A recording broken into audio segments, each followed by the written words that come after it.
അസ്സലാമു അലൈക്കും വറഹ്മത്തുള്ളാഹി വബറകാതുഹു.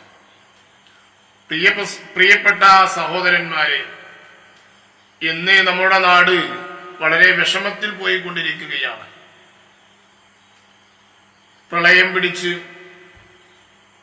പ്രയാസപ്പെട്ടുകൊണ്ടിരിക്കുന്നതിന്റെ ഇടയിലാണ് പല ആളുകൾക്കും പകർച്ചവ്യാധി പനികൾ സംഭവിച്ച് നിപ്പ പോലത്തെ പനികൾ പ്രത്യക്ഷപ്പെട്ടുകൊണ്ടിരിക്കുകയാണ്.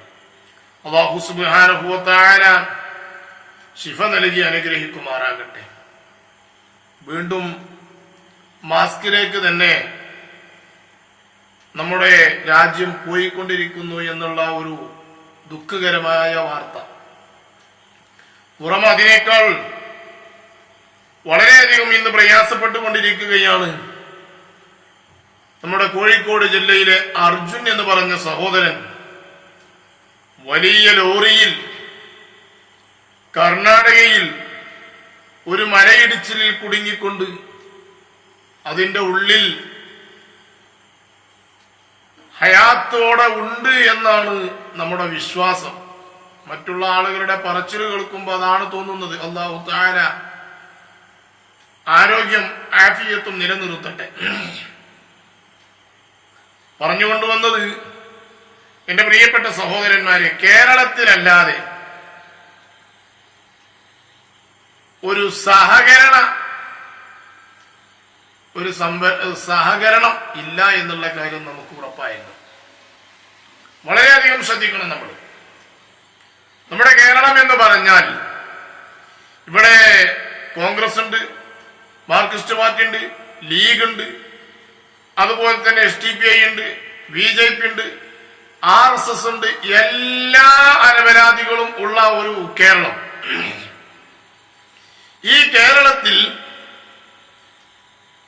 ആർക്കും അങ്ങും ഇങ്ങും എത്ര വെറുപ്പുണ്ടെങ്കിലും, എത്ര ദേഷ്യമുണ്ടെങ്കിലും, എത്ര കഠിനമായ പ്രശ്നങ്ങൾ ഉണ്ടെങ്കിലും, ഒരാൾക്ക് ഒരു വിഷമം വന്നു എന്ന് കേട്ടാൽ അത് മുഖ്യമന്ത്രി മുതൽ അവിടുന്ന് ഇങ്ങോട്ട് പോന്നിട്ട് നമ്മളുടെ നാട്ടിലുള്ള പഞ്ചായത്ത് അടിസ്ഥാനത്തിൽ വരെയുള്ളവർ സജീവമായി കൊണ്ട് രംഗത്തിറങ്ങും, പ്രവർത്തിക്കും, അതിനു വേണ്ടിക്കൊണ്ടുള്ള ശ്രമം നടത്തും. അത് കാശുകൊണ്ടാണെങ്കിലും തടി കൊണ്ടാണെങ്കിലും വാക്കുകൊണ്ടാണെങ്കിലും പ്രവർത്തിക്കാൻ കേരള സമുദായം സജ്ജരാണ്. അവിടെ ജാതി നോക്കാറില്ല, മതം നോക്കാറില്ല, അവന്റെ പാർട്ടി നോക്കാറില്ല, ഒന്നും നോക്കാറില്ല. അതാണ് കേരളത്തിന്റെ ഒരു പ്രത്യേകത. ഇന്നൊരു BJP-ക്കാരൻ കുടുങ്ങിക്കിടക്കുകയാണെന്ന് കേട്ടാൽ ആ BJP-ക്കാരൻ ഒരു അമുസ്ലിമായ ഒരു ചെറുപ്പക്കാരനാണെങ്കിൽ അവിടെ ആദ്യം ഓടിയെത്ത് ഇന്ന് മുസ്ലിമായ ചെറുപ്പക്കാരനാണ്. അതല്ലെങ്കിൽ കേരളത്തിൽ ഒരു മുസ്ലിമായ ചെറുപ്പക്കാരൻ കുടുങ്ങി പ്രയാസപ്പെട്ടുകൊണ്ടിരിക്കുകയാണെങ്കിൽ അവിടെ ആദ്യം ഓടിയെത്തുക ഒരു അമുസ്ലിമായ ചെറുപ്പക്കാരനാണ്. അതാണ് കേരളത്തിന്റെ പ്രത്യേകത. മുസ്ലിമെന്നോ അമുസ്ലിമെന്നോ വ്യത്യാസമില്ലാതെ സഹായ സഹകരണങ്ങൾ ചെയ്യാൻ എല്ലാവരും സന്നദ്ധരാണ്. എന്നാൽ ആ ഒരു സൗകര്യം, ആ ഒരു പ്രവണത അത് കേരളത്തിലല്ലാതെ മറ്റൊരു രാജ്യത്ത് കാണുന്നില്ല എന്നുള്ളതാണ്. അതിനൊരൊറ്റ തെളിവാണ്. നമ്മൾ പറയും പിന്നെ അതൊക്കെ നമ്മൾ വെറുതെ പറയാണ്, മറ്റു രാജ്യങ്ങളിലൊക്കെ ഉണ്ടല്ലോ, വെറുതെ പറയാണ്. മറ്റു രാജ്യത്തിലില്ല എന്നുള്ളതിലേക്ക് പ്രത്യേക ഒരു തെളിവാണ് നമ്മുടെ അർജുന്. കോഴിക്കോട് ജില്ലയിലുള്ള അർജുൻ, അദ്ദേഹത്തിന്റെ ജോലിക്കിടയിൽ ഒരു വിശ്രമിച്ചുകൊണ്ടിരിക്കുന്നതിന്റെ ഇടയിൽ റോഡ് സൈഡിൽ വാഹനം നിർത്തിയിട്ട് അതിൽ വിശ്രമിച്ചുകൊണ്ടിരിക്കുന്നതിന്റെ ഇടയിലാണ് മഴയിടിഞ്ഞ് അദ്ദേഹത്തിന്റെ ലോറിയുടെ മുകളിലൂടെ വന്ന് അദ്ദേഹവും അതിന്റെ ബാക്കിൽ ആരൊക്കെയോ ഉണ്ട്, ഈ വാഹനത്തിലല്ല വേറെ വാഹനത്തിൽ 4-5ഓളം ആളുകൾ ആ മണ്ണിന്റെ ഇടയിൽ പെട്ടിട്ടുണ്ട് എന്ന് പറയപ്പെടുന്നു. ഏതായാലും എന്റെ പ്രിയപ്പെട്ട സഹോദരന്മാരെ, ഇവിടെ ഈ അർജുൻ എന്നുള്ളത് അമുസ്ലിമായ ചെറുപ്പക്കാരനാണ്. ഈ ചെറുപ്പക്കാരനിക്ക് വേണ്ടിക്കൊണ്ട് കർണാടക സർക്കിളിന്റെ അടുത്ത് നിന്ന് അടി വാങ്ങിയത് ആരാണെന്നറിയോ? മനാഫി എന്ന് പറഞ്ഞ സഹോദരനാണ്. മനാഫാണ് വണ്ടിയുടെ ഉടമ. ഈ ലോറിയുടെ ഉടമ മനാഫാണ്. മനാഫ് അവിടെ ചെന്ന് സംസാരിച്ചപ്പോൾ മനാഫിന്റെ മുഖത്തേക്ക് ആ ഉദ്യോഗസ്ഥൻ ആഞ്ഞടിച്ചു. എന്തിനു വേണ്ടിക്കൊണ്ട്? ഈ പ്രിയ സുഹൃത്തിന്റെ കാര്യം സംസാരിക്കുകയാണ്. എവിടെയാ കടക്കുന്നത്? എത്രയോ 6 മീറ്റർ അടിയിലാണ് ഈ ട്രക്ക് ഉള്ള വണ്ടി കണ്ടെത്തിയത് എന്നാണ് പറയപ്പെടുന്നത്. അവിടെ കിടക്കുന്ന ഈ ചെറുപ്പക്കാരനിക്ക് വേണ്ടിക്കൊണ്ടാണ് ഈ മനാഫ് എന്ന് പറഞ്ഞ ചെറുപ്പക്കാരൻ സംസാരിക്കുന്നത്. വാക്കിലേറിയിട്ടൊന്നുമില്ല. അദ്ദേഹം സംസാരിച്ചപ്പോൾ അദ്ദേഹത്തിനെ അടിക്കുകയുണ്ടായി. അതുപോലെ രഞ്ജിത്ത് എന്ന് പറഞ്ഞ സഹോദരൻ ഈ നാട്ടിൽ നിന്ന് അങ്ങോട്ട് പോയത് എന്തിനു വേണ്ടിക്കൊണ്ടാണ്? ആരും വിളിച്ചിട്ടല്ല. അദ്ദേഹം അദ്ദേഹത്തിന്റെ ഇഷ്ടപ്രകാരം ചെന്നു. അത് നാടിന്റെ ഒരു വല്ലാത്ത ഒരു സഹായ സഹകരണമാണ്. അതുപോലെ തന്നെ നമുക്കറിയാം, മുനീർ എന്ന് പറഞ്ഞ സഹോദരൻ, അദ്ദേഹമാണ് ഇദ്ദേഹത്തിനെ ഈ ഫീൽഡിൽ ഇറക്കിയത്. അർജുനനെ ഈ ഫീൽഡിലേക്ക് ഇറക്കിയത് മുനീർ എന്ന് പറഞ്ഞ സഹോദരനാണ്. ആ സഹോദരനും അർജുനന് വേണ്ടിക്കൊണ്ട് സംസാരിക്കുന്നത് നാം കേൾക്കാനിടയായി. അതുപോലെ പല ആളുകളും, എന്റെ പ്രിയപ്പെട്ട സഹോദരന്മാരെ, അതുപോലെ ഇനിയിപ്പോ കർണാടക മുഖ്യമന്ത്രി സിദ്ധാരാമയ്യ നാളെ യാത്രയെ സന്ദർശിക്കുന്നത്.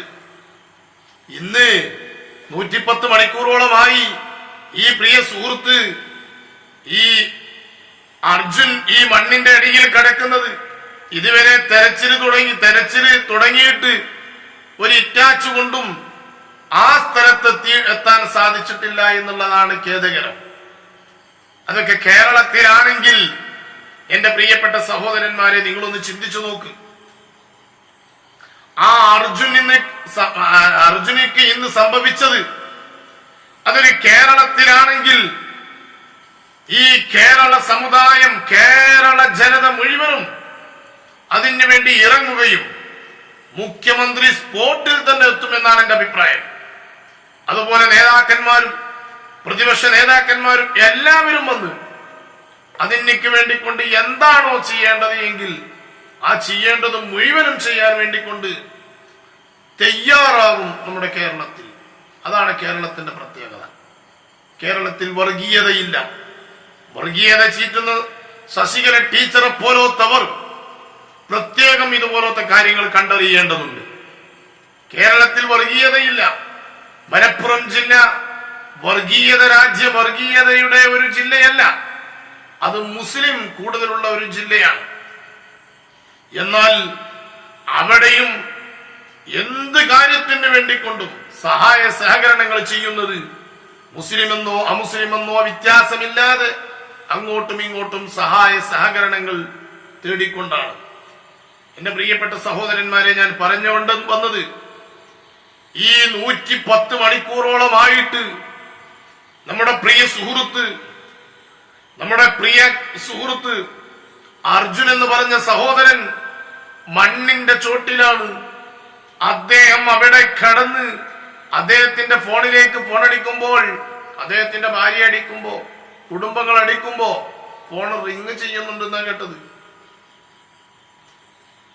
ആ അമ്മയുടെ ഒരു വിഷമം,